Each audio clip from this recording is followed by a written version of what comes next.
It's a fundamental right that we all have, but it's something that we should take a long time to think about if we're serious.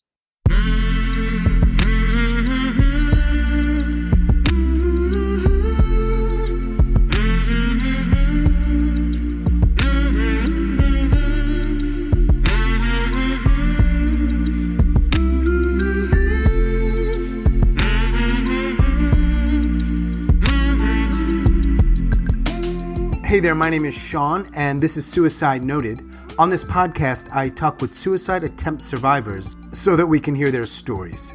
Every year around the world, millions of people try to take their own lives, and we almost never talk about it. We certainly don't talk about it enough, and when we do talk about it, many of us, including me, are not very good at it. So one of my goals with this podcast is to have more conversations and hopefully better conversations with attempt survivors. Huge thanks to all the survivors who have joined me here on the podcast since we launched in the summer of 2020 and to everybody who listens.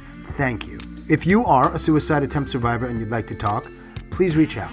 hello@suicidenoted.com, on Facebook or Twitter @suicidenoted. And if you check out the show notes, you will see a link, another way to reach out and leave us a recorded message. You will also see some information on how to leave us a financial contribution. We are trying to expand.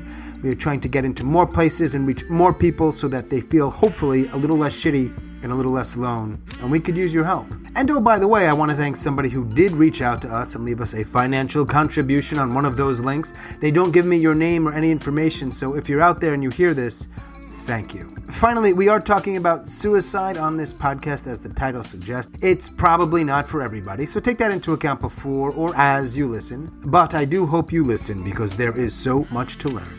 Today, I am talking with Brett. Brett lives in Florida, and he is a suicide attempt survivor. My man Brett in Florida. What's up? How you doing, Sean? Good morning. Morning. What area are you in? About 30, 40 minutes east of Orlando, near Kennedy Space Center. But you're not an astronaut. No. I could do some work out there with the degree I have, but I just, no motivation. I have a bachelor's degree in environmental science and natural resources. All I needed was just a couple more classes, and I could have had a associate's in GIS for like mapping and whatnot. Are you a spy? No, I'm a Native American. That was fucking great. I mean, those are the two options people usually have in life. They either are Native American or spies. And you're a Native American. I choose Native American. I would choose that every time, of course. I mean, I've spoken to, I think, one person who was Native up in Alaska. You hear stuff in places, in the news and elsewhere, and you're like, yo, we did some serious fucking damage. And it's funny you mentioned that, because that sort of ties into my story a little bit, because I was born and raised in Florida. I'm Apache Navajo. I'm a sixth generation descendant to Geronimo. No shit. Whoa, you don't rush through that comment. You are related to Geronimo? Yes, the Geronimo. Literally the Geronimo. One of the few natives we actually look up to in this culture and say, wow, he was a great guy. His real name was Goyasle. He was mostly in Arizona, but he would go down into Mexico for raids and whatnot. He would also venture to New Mexico as well. He mostly stayed to the Southwest. And then near the end of the 1800s, during at the end of the Apache Wars, he was shipped out here to Florida, where he did some time in St. Augustine at the fort out there.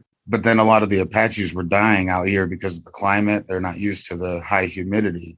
Right. So they started moving him further out west, and he never made it past Oklahoma. And that's where he passed away at. Was it 1904 is when he passed away out there? He's still buried out there to this day. You're in Florida. Your name is Brett. I'm guessing, was your given name not Brett? No, it was. Was it? It was my legal name. From day one, your name was Brett. Yes. I don't feel like that's a super kind of, what is it, Apache Navajo you said you were? I am, but my dad is Dutch Irish. My mother was the one who was full Native American. How did they meet? High school. Yeah, they were high school sweethearts out here in Florida. Got married. Sadly, she's no longer with us. She passed away in 2016, which was sort of like the where everything really started to go downhill for me. Okay. She didn't really know she was Native actually until the early 90s. Wow. She was adopted out of the family, like our tribe. It was a bill. It was an act that was signed through Congress that saw the relocation of Native American children, whether by being kidnapped or adoptions. Well, she was one of the ones that were kidnapped. She was stolen out of the hospital at 4 months old, put into an adoption agency. So She grew basically, up. government sanctioned or authorized the kidnapping of little children so white or at least non-native parents could have a child. Yes. Yeah. But she was adopted out by a very kind woman who did actually a lot of really good work, not just here in the U.S., but in other countries as well. She's no longer with us as well. She passed away in 2006. My grandmother, we'll just say she would be my grandmother. Right, right. Yeah, she didn't know she was Native or who she was descendant of until the early 90s when the Hunter epidemic was happening. A lot of the Navajos were dying from it. And the first two that passed away from it were direct family to us. So that's how they reached out and were able to track my mom down. They recontacted her. And when we got that phone call, it was crazy because it was just, who's this man on the phone talking this language I'd never heard of before? And this is when? About 93 when we got that phone call. And we reconnected that way. And so it was crazy learning like a whole different side of like who we were. Yeah. What year were you born? 1988, December. 93, you're 4 or 5 years old. Your family learns your history. Until then, you didn't really know about it. Yep. And you'd said that it all ties in.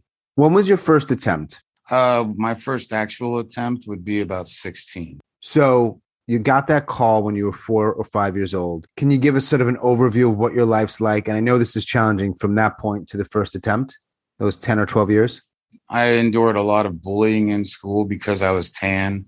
I was a slight larger kid. Like if I was to be in a gym today, I could be a pro wrestler. You know, I'm big dude, You're a big 6'3", 300 plus pound, you know. I got a lot of bullying, like not just like, you know, name calling, but I was getting jumped by multiple people multiple times. And they never told me why. They would just beat me down. And I would try to tell the staff and my parents. Nobody wanted to believe me. They said everything that was happening to me sounded too crazy. So dealing with the school I went to when I was in like 4th grade, when we were really starting to learn how to write, my teacher would take my pen and slap me in the hand when she'd see me writing left-handed. I'd be like, I'm Native. I'd like to grow my hair long. And they'd say, no, you can't grow your hair long. That'd be a distraction to the class. So I would have to deal with things like that from the staff. Probably about a football field throw from me right now. Oh, wow. The same school is close to you? I'm still living in my childhood home with my dad. Oh, got to take care of Pops. Yeah, man. The memories of that school never leave you. Oh, yeah. So dealing with that for so many years and trying to report it, you know, they're always saying, you need to speak out, report bullying. Mm-hmm. Well, it's hard when the staff says you're lying because the bully that you're accusing said he didn't do that. So we're going to believe the big kid over you. Oh, you have a knife in your pocket because that's a weapon of defense. Oh, you're suspended now. So we must tell your parents that you brought a knife to school, even though it was for my defense, right, to fight off bullies. My dad would be like, you stole my knife. So he would beat me down for that. Yeah, I mean, people talk about that all the time. Speak up, speak out, share. It's like, no, there's a reason why sometimes people aren't doing that. Tell somebody that you're having dark thoughts or however you want to frame it. 9 times out of 10, how most people act, you just wouldn't go to them again and say that ever again. They've made it very clear. Nah. High school, near your current home, you're taking care of your dad, 16 years old. Yeah, it was a trigger. It was something I was watching. Like I was just watching a show. And the character in the show was basically endured everything that I went through in school.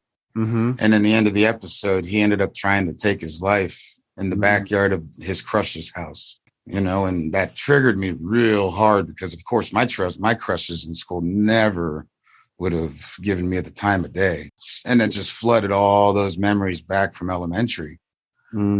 So I ended up tying a rope up into the air vent of my ceiling, put my head through the rope and just kind of started leaning the weight into it. Mm-hmm. you can stop it if you want, but that pressure keeps getting stronger.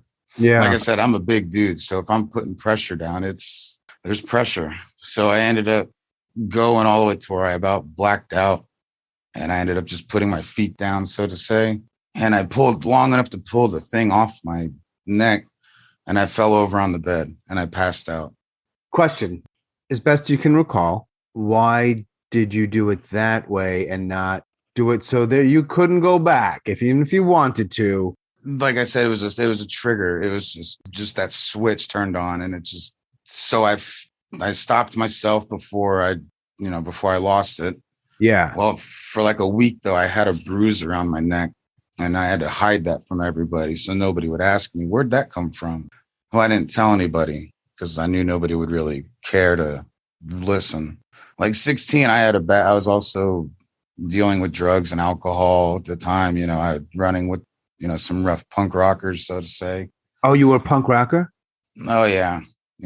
Train tracks, beer bottles, things like that. It was kind of good because I did have people close by, but when they're pounding down the alcohol, and blasting the rock and roll 24/7, it's kind of hard to be like, hey, I'm not feeling so good. Hey guys, let the train pass. All right, hey, can you guys turn the music down? Yeah, I got to tell you how I feel. Not so good today. Were your friends mostly white dudes? Yeah. Your crushes were white girls? Yeah. They didn't like you? No. So dealing with all that, but 16, like I said, it was a trigger. I stopped myself. Yeah.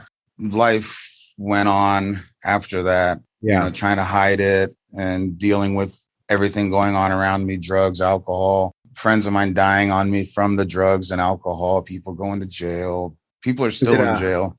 You don't live on a reservation, right? I did actually, but that's further down the road. I'm 33 now, just so. That time though, what you're talking about isn't really a reflection of native culture. That's just me poor white kids in Florida culture. Mm-hmm. I went to school in Florida. I know Florida. I know there's a problem in a lot of places. I'm assuming, was it a meth thing mostly?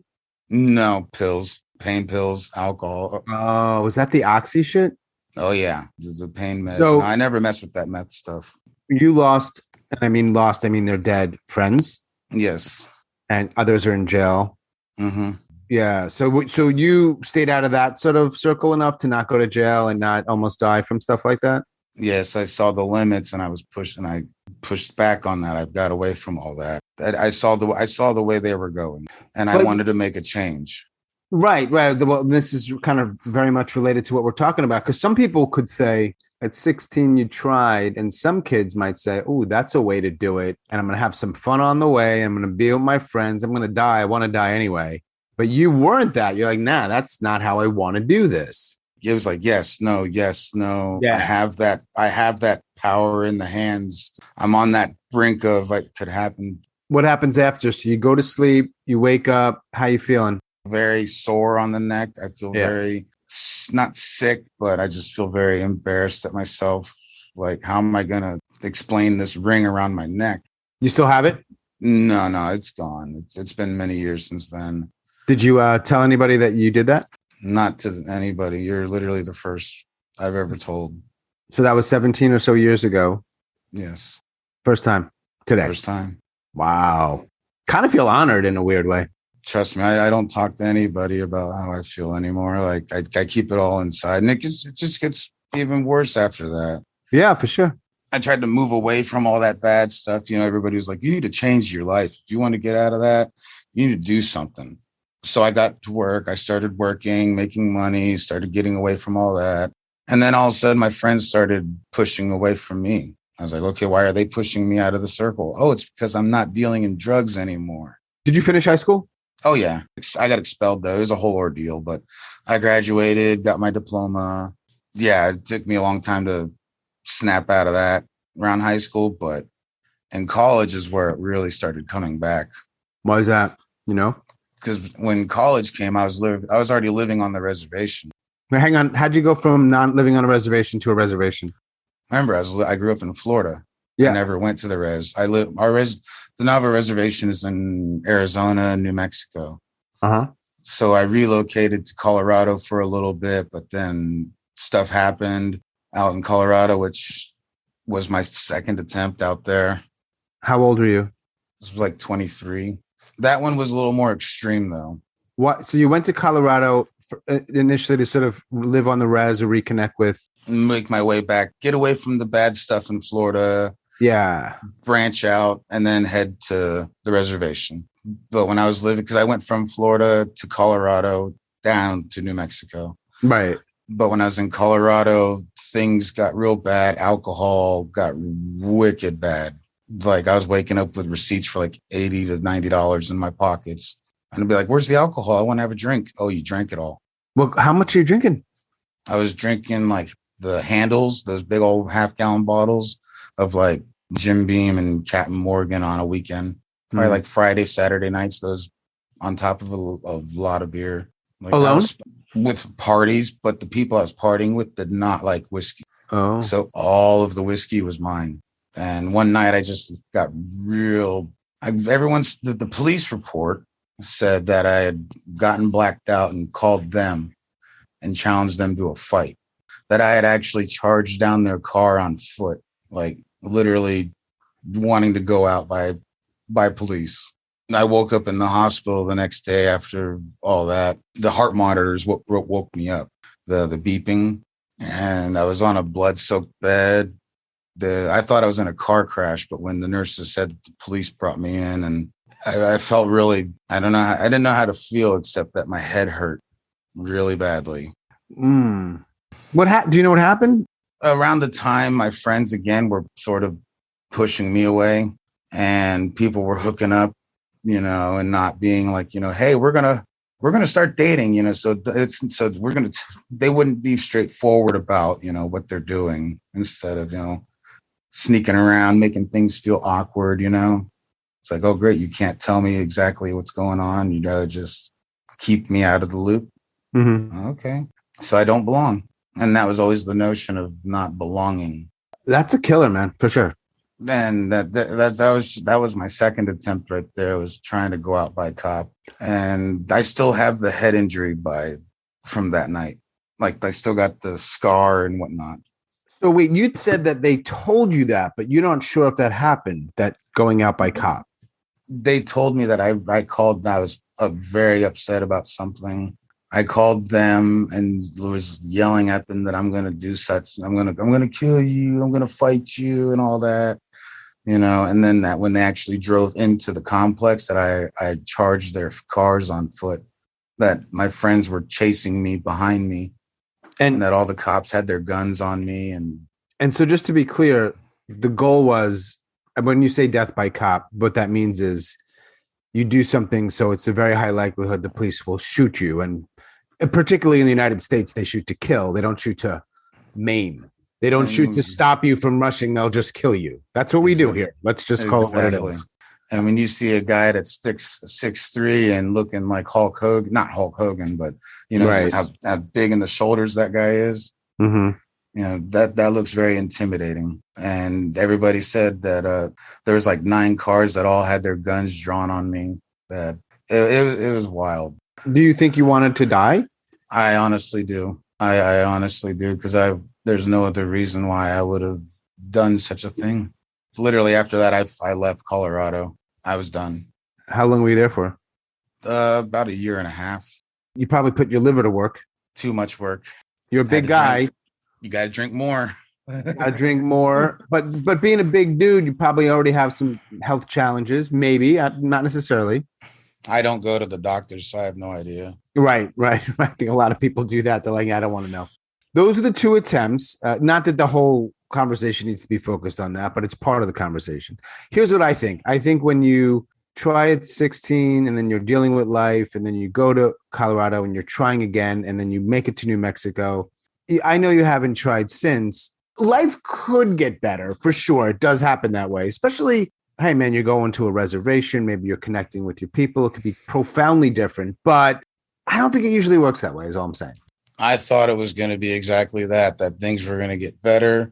I was going to reconnect with family. I was going to learn a lot about myself and my heritage. And then I felt so much more alone.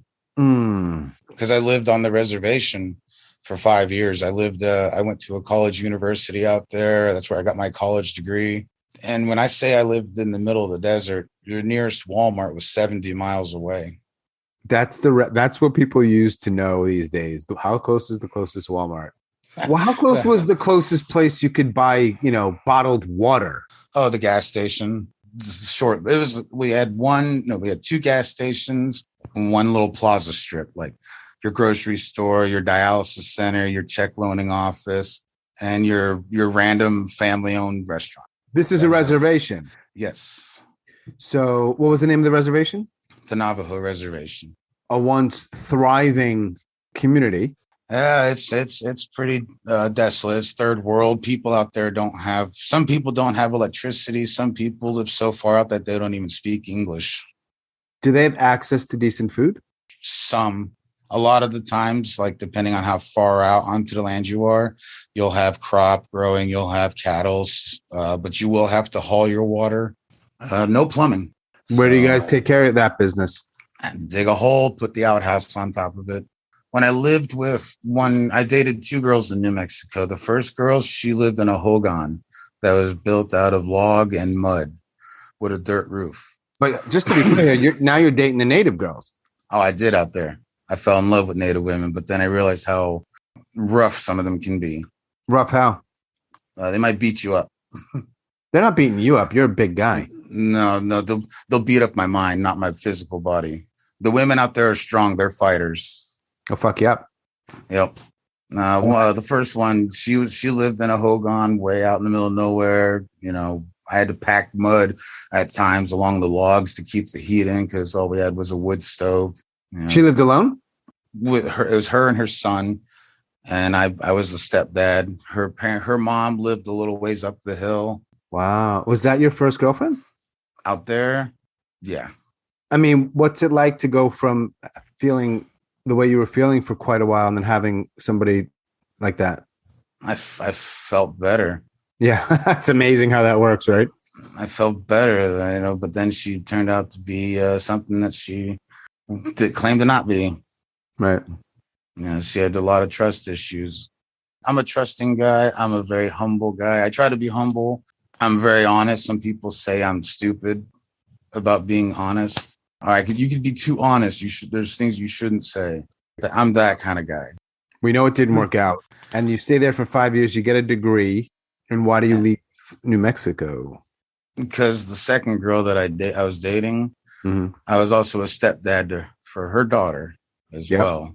But her and I were seeing each other for like 3 years. Wow. I got a phone call saying, "Hey, Brett, your mom's dying. You need to fly back to Florida overnight." So I fly back to Florida overnight to go literally see my mom pass. And that was the hardest, still to this day, thinking about it, is still the hardest thing to even remember. I was still in the relationship and I said, "I'll be back." The school gave me 2 weeks. I was also in college at the same time. So the school said I had 2 weeks leave to spend time with family. Mom passes literally the morning after I get back into the state. The day after, the girl I was dating accused me of cheating based on a dream she had. Mm. And then she cornered me by saying, "Oh, if you disagree, you're insulting my traditional views and my family's holy views and thoughts." And we white people have a word for that. You know what it is? Gaslighting, baby. Yes. Yeah, so that's what she did. And because, me, honest Brett, I just literally took everything. She said that I was the problem. That, how do I know you're not cheating? It's like, you're that thing. I'd point at her chest, that heart right there. And she would take that as me insulting her and downplaying her opinion and thoughts and views. And it's kind of a no-win situation. Mm-hmm. Family from New Mexico drove all the way out here for celebration of life. My family, not hers. Mm-hmm. So I go back to New Mexico after all that, go back to school. We do not talk. We are done. We are broken up. It was bad. It was a bad fall. So she goes around the school and says that, "Oh, I was the controlling one. I was the bad one." She was at the school? She went to the same school I did. She stole half of my property because I was living with her and she had to return my property, but she stole half of it. Still to this day, I've never gotten it back. I finished college with the best I could, after dealing with mom's passing and everything that the girl put me through. This might sound a little cheesy, but then in 2017, when Chester Bennington took his life, that really just crushed me, like even harder. All of those things piled onto each other. So that's what made me leave New Mexico. I just couldn't bear being by myself. Yeah. Because at the end of the night, or at the end of the college, it was me by myself in my dorm. After everything I had just endured. Right. It was just me and my thoughts. What was the name of the school you went to? Navajo Technical University. NTU, baby. NTU. You know what I'm talking about? Do they have a mascot? Skyhawks. The NTU Skyhawks. Oh, yes. Brett is showing me Navajo Technical U Skyhawk Radio. 107.3 FM, KCZY. That's my radio voice. Yes. Oh, shoot. Now I can't turn the thing back. But it was a great school. I got a great education there. You know, the school helped me go all across the country doing competitions. And I competed at 4AHEX, which is American Indian Higher Education Consortium. Once a year, students from each college will compete in different events. And I competed in hand games, which is native drumming and singing, as well as playing hide and seek with objects. And then I also competed in the poetry slam, which I actually won. I freestyled my entire poetry slam. Everybody else had paper notes. I just went up there with 4 titles in my head that I thought of. You're like Eminem. You're you're the Navajo Eminem. That's my nickname for you. Well, I'm not slim. Well, you're a little shady though. Fair? Hey, hello. Hey, what's up? That's pretty cool, man. So you were involved. So here's what I hear, and I could be wrong. You're involved with stuff. You're doing stuff. You're meeting people. You're competing. You're traveling. That's kind of cool. I'm trying to better myself. I'm trying to be more involved. Instead of like sit here isolated in my thoughts, I'd rather try to get out and do things with others. You dated 2 women that you specifically mentioned in New Mexico, right? Yes. I know they don't ever find out, or you never share with them about your first attempt, because I'm the only one who knows about it, apparently. The second attempt's a little different because it was more public. The people there obviously know about it. They might not call it a suicide attempt. You do. Do you ever have that conversation with them? Does that ever come up? Or you just like, past is the past? That's my shit? We all joke about it now. We all joke about that night, but they don't know about the first attempt. They know about the police thing, but I mentioned it, like how we can't tell people things anymore because they joke about it now. That's one of the things I've been forced to joke about is, oh, yeah, you got drunk, you did this, you acted like an idiot. Oh, ha, ha. See, I guess what I'm trying to better understand, like, is there anybody at that time, and it may also apply to today, where you can have, whether you're dating them, a friend, a coworker, whoever, where you can actually say things are not good, or I'm having some difficult thoughts, or I want to tell you about this time when I almost ended my life. Like, is there anybody in the world to do that with? One. No. Like when I moved back to Florida, all my friends, that's where I'm at now, obviously. Yeah. When I came back here after everything out west, I had to start over with making new friends. And I never really actually started over. I just kind of went straight into the work field. And so everybody I know in my circle now is just all coworkers. What kind of work are you doing? I am a pantry chef at a local family-owned restaurant. It's a very well-known restaurant. What does a pantry chef mean as opposed to a sous chef or a regular chef? A pantry chef is a fancy word. I work in a deli. Yes, it's a fancy phrase to put. It looks good on paper, pantry chef, but it's really I work in a deli. You make a kick-ass sandwich, I have no doubt. Oh, yeah. You want an avocado a go-go? I got you. Now, I'm going to ask a question that might be annoying. When you're in college and you're studying, and you said it was environmental science? Yes. And natural resources. I'm going to guess that you weren't thinking down the line you're going to be a pantry chef. Nothing wrong with being a pantry chef at all. But I don't think that's what you were probably thinking. So when you finally get back to Florida, sort of permanently, what's going on that you sort of go that way as opposed to the other way? Confidence. Yeah. You know, when you get pushed down so many times, it's like, why bother getting back up? Right. I'm just going to take what I can get and do what I can. I admire that in a weird way. I know people might not, but I'm like, but you're trying. I'm trying my hardest. Like I clock in at 2:00. I clock out at like 10:30 at night. What do you do after you're done? I sit in the parking lot for like 30 minutes and just kind of collect my thoughts. Like everybody else takes off real fast, or they head straight into because we have a full stock bar. So usually when people clock out, they head straight to the bar. I'm not much of a drinker anymore. I could make a 6-pack last like 2 months. So I sit in the car. Well, when people are going to the bar, they're not just drinking, they're socializing. It gets rowdy. A Florida bar. Being the sober guy in a Florida bar. Oh, that's kind of scary. Sounds not fun. So you chill, you go home, you're not drinking, you're not drugging. I consume cannabis. That's like literally the only thing. That's it. Because I always wonder how people cope with their challenges. Right. I listen to a lot of music. Music is very important to me. It's one of the things that's really helped me keep going. When I'm really in it, I guess you could say in it, in my head, I'll sit here and I'll just play my guitar. And I'm not a good guitar player, but I played bass for 17 years. So I figure, why not play guitar? That's impressive, man. Oh, yeah, and I quit cigarettes as well. I smoked cigarettes for 20 years. So I've been like going on 3 years of no cigarettes. Whoa, I'm doing the math here. You were 10 when you started? 11. No way. Yeah. Little bad boy. Bad boy Brett in Florida is smoking and he's drinking and he's carousing. He's not getting the white girls, but the punk rocker. So you're not a punk rocker anymore?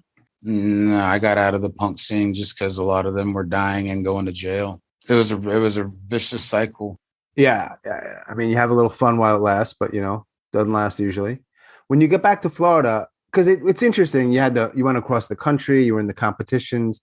You get back to Florida, it kind of sounds like, and that was like 2017? 2017, I was in college. 2018 is when I graduated. Mid 2018, I came back here. And you're helping your dad out. He's older. And he's dealing with depression as well because mom's not here anymore, neither. All the while, are you, and maybe you can even speak for your dad, but I know those are two different conversations. Do you ever see therapists, counselors, somebody who gets paid to kind of help you? No. It's expensive. Would you have done it if you could have? If there could have been a therapist or a doctor who I could have paid to gone and seen, it would have been Dr. Kevorkian. Right. But it's a little joke, not a joke, but it's like, I really researched like the thought, the topic of suicide is what's happening now these days. It's on my mind all the time. But not as in like the act of doing it. It's researching like the Dr. Death, the assisted suicide doctor, researching in like, why is that not an actual thing? Right. I guess one of the things that I was thinking about was after your second attempt, and that's been, like 10 years ago or más o menos. Wait, but are you ideating a lot? I know you hadn't tried again. Are you thinking about it? Is it getting close? Is it hard? Is it, that kind of thing? A lot of ideating. So I'm wondering why you tried the 2 times and then you can go through 10 years up until this moment and you don't try again. What changes, if anything? Mindset, like that picture back there. Yeah. It's Wendy O. Williams. She was the singer of the Plasmatics. She ultimately, in the end, took her own life. But in her note, she mentioned that it's a fundamental right that we all have. But it's something that we should take a long time to think about if we're serious. Mm. And that right there is what was like, that makes a little bit of sense. Like, if you're serious about it, you should think about it. Who's going to find you? Who's going to, deal with all of the finances? This is the hard part, like discussing it, I guess you could say, like how I'm trying to piece it together. Like, is it bad? Is it good? But that's why I always come back to, we have a fundamental right. I agree with you. I do agree with you 100%. I do. So that's, I guess, where you could say I'm at. Because thinking about everything in the whole picture of my life, looking further down the road, 10, 15 years, it's hard to say because I've never really been good at thinking, where are you going to be in the next 10 years? So I had no idea 10 years down the road after that time in Colorado, you and I would be having this discussion. So when you came back in 2018, is it fair to say you kind of, like, you're with your dad, you're taking care of your dad, you get the job. It felt like you lost some hope. Yeah. Like the motivation is no longer there anymore. Like to really branch out, like to, I don't know. Well, I already did it. I traveled all across the country. I met all sorts of amazing people. I did all sorts of crazy things. Some things I regret, some things I don't. Right. I've participated in movements, look back on and kind of giggle about. I had an opportunity to be at Standing Rock Occupation. I got to see a bunch of my friends go up there, when the oil companies were invading the Dakotas, the Sioux land. They wanted me there. I told them no because I'll end up fighting. So I didn't go with them. Are your friends Native mostly? Out west, yes. I still try to keep in contact with my friends out west, but it's kind of hard to do just only through, hey, how you doing? Ding. Oh, yeah. And then a lot of them aren't the kind to be like, oh, God, why is he video calling me? So it's kind of hard to stay fully connected again. Do you have people you hang out with there, or are you mostly doing things alone? I mostly do things alone. You hang out with your dad? I hardly see him. Your dad, yeah. Because he goes to work in the morning. I go to work at 1:30. I come home, he's asleep. And it's like that every night. I only get to see him like Sundays. Is he a suicide risk, do you think? I worry about him. I really do. I don't think he would take his own life, but he's been drinking a lot more. So there's patterns you can start to see. I see. It's you start to see like there's more booze being drunk. There's more head injuries he's getting because he falls over. Oh, really? Yes. He's like 64, 65. He's very, I don't want to say conservative, but he has that type of mind. His parents were children during the Great Depression. Right. So he was raised up with that type of mindset, if that makes sense. Yeah. I mean, he's probably not the one to have these kinds of conversations with. No. I tried to mention it and one time, and he brushed it off like suicide's not a thing. Nobody does that. He's extremely closed-minded. Well, I mean, it's closed-minded and then it's factually inaccurate, but I'm not going to rip on your dad, so. I can't talk to him about anything. He has no idea. Nothing. So a lot of people, it doesn't sound like, know about what you go through. Nobody knows about you and I talking. Well, I was going to ask, who knows about you joining me here and who will know? Like, do you think you'll let people know about this conversation? And it's going to be out to the world. Not that the whole world hears it, but. I'd like the world to hear it. That's what kind of brought me into reaching out to you, is hearing everybody's stories. Whether their attempts were more recent than mine, right? Or, or where are they at now compared to how long it's been since their last attempt. I felt like it was a community that I could at least just throw here's my story here. You can just file this into with everybody else's stories, not feel so alone.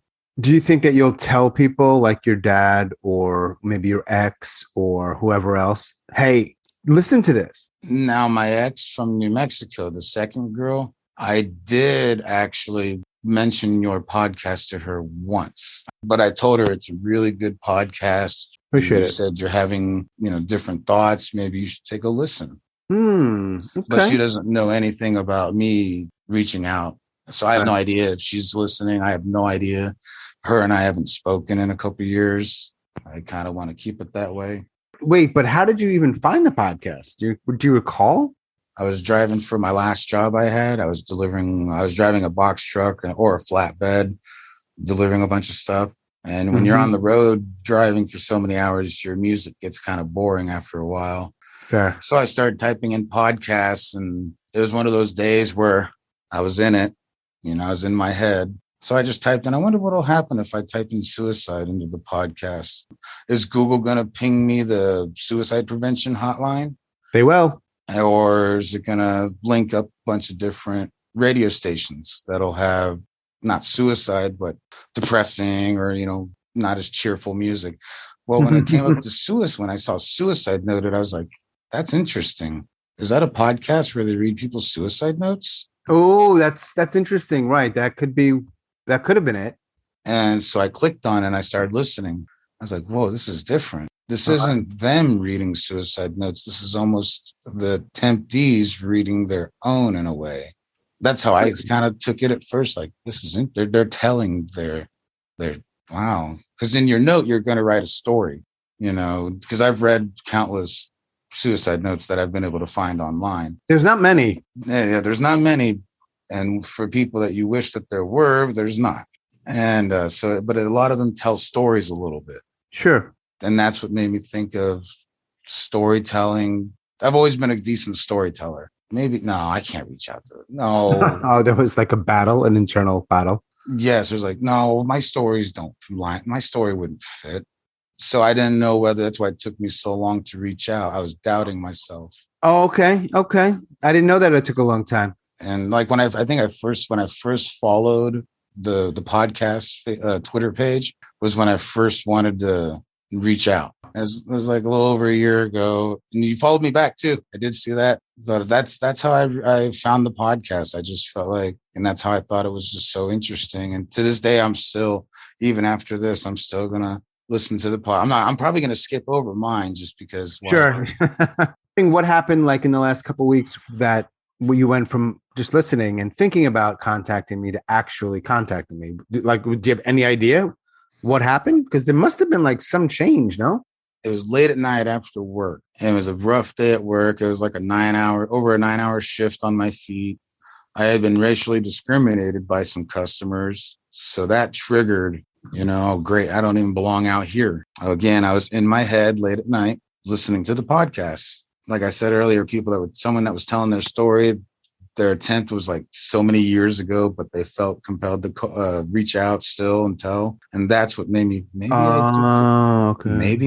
I could tell my story. Like, is there a time gap between a last attempt to now? Those are the types of things that were in my head. Right. But for what it's worth, I'm still figuring this stuff out too. I don't know always. I'm like, oh, that's a really good question. No, there's no time limit.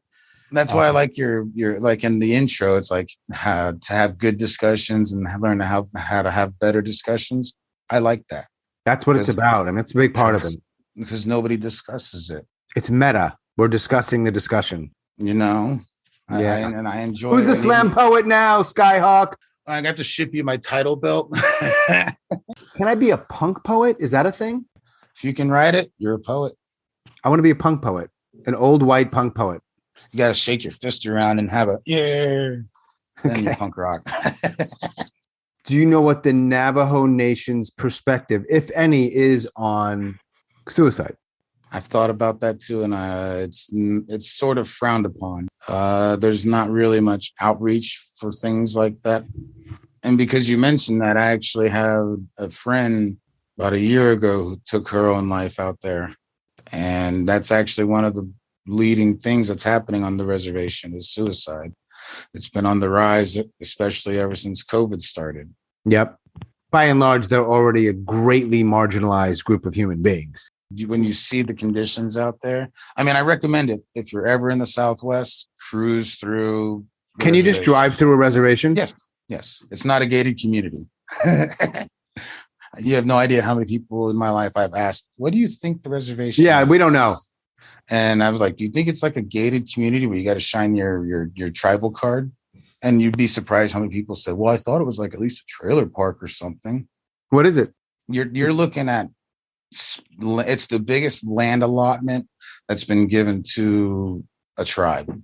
You're talking from like Phoenix, Arizona, all the way to like, just say from Phoenix to Albuquerque is Navajo Nation. I mean, that's a very broad spectrum, but when you look at the entire boundary line of the reservation, mostly impoverished. Very. It's difficult living. They don't get money. People are. It sounds like an impossible life. Of course, the suicide rate there would be suicide, and there would be problems. Of course. I mean, how could there not be?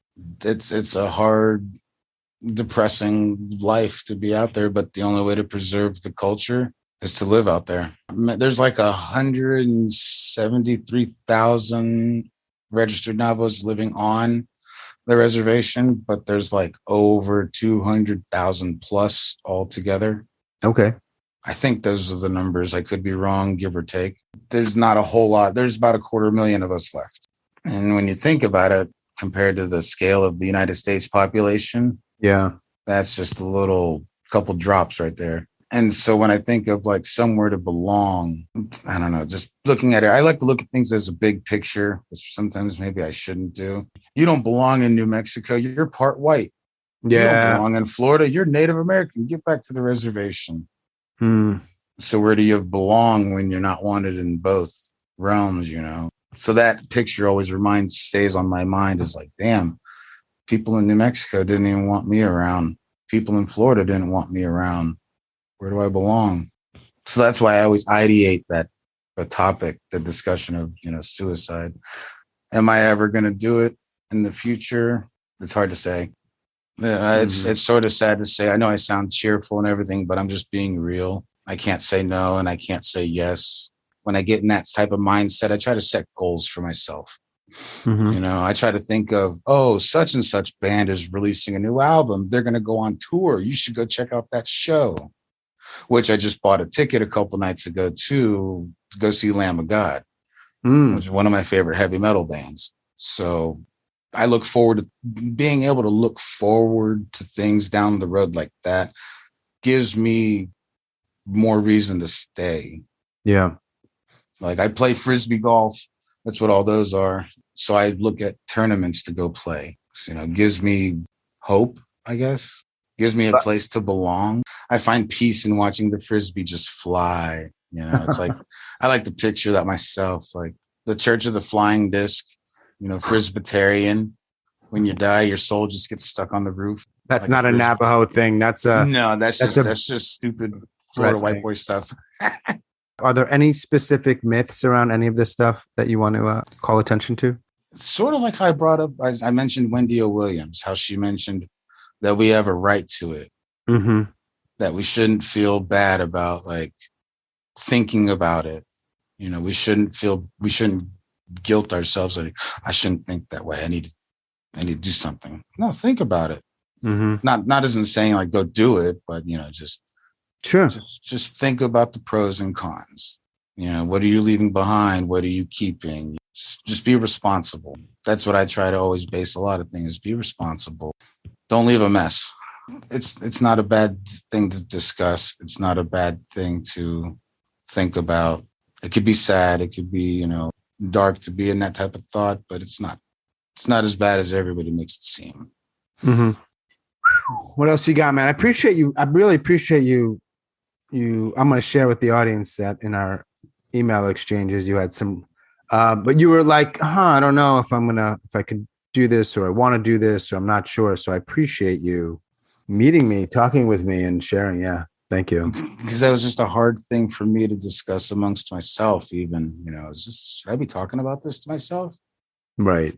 Because I know if I tried to pay a therapist, the moment he hears me open my mouth, you're Baker acted, you're going to have to pay at least 10 grand to that hospital now. Can we strike a compromise and just pay me like $5,000? Well, with the casino money and maybe whatnot from my ancestors, I will put a good word in. Are you starting to talk more like a Navajo? I talk Tonto. Oh, Jesus. That was one thing also instructors at my school told us to do. When people want to be like, ignorant, play into it. Yeah. So, but I'm not saying you're being ignorant. I'm just saying, but I'll play into the Tonto thing. I'll do I heard it in the wind that I'll say stupid things like that to be funny. Thanks, man. No problem, Sean. I did actually have one question. Sure. Is it just you doing this, or do you have like a team? I don't have shit. I have me. It's just you. Yeah. You are doing a kick-ass job. Thanks, man. It's easy to do something if you like it. I just like the space of talking to people, so makes it easier. You know what I mean? Appreciate your compliment, though. And all right, we'll knock the 5,000 down to 4,000. I do accept Venmo and PayPal. Oh, I only do Cash App. Fuck. There's always something. Damn it. Well, hang in there. I don't want to be trite or kind of like weird about it. Hang in there. Do the best you can. Like I fuck platitudes. But I do hope that your days are okay. And they do get better. I hope they do. No problem. I know that's not a guarantee, but I hope they do. All right, bro. Hope your day goes well. Enjoy making sandwiches today. Yeah, I will. All right, bro. Take care. You too. Bye.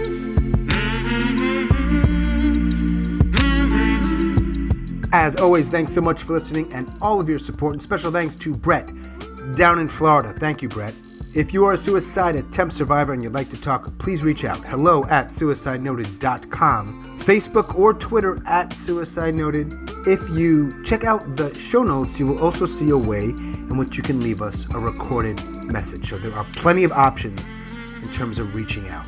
In the show notes, you will also find ways you could help us out with a financial contribution, which we would greatly appreciate, as well as a link to an upcoming event. However you participate and or support, thank you. And that is all for episode number 133. Stay strong. Do the best you can. I'll talk to you soon.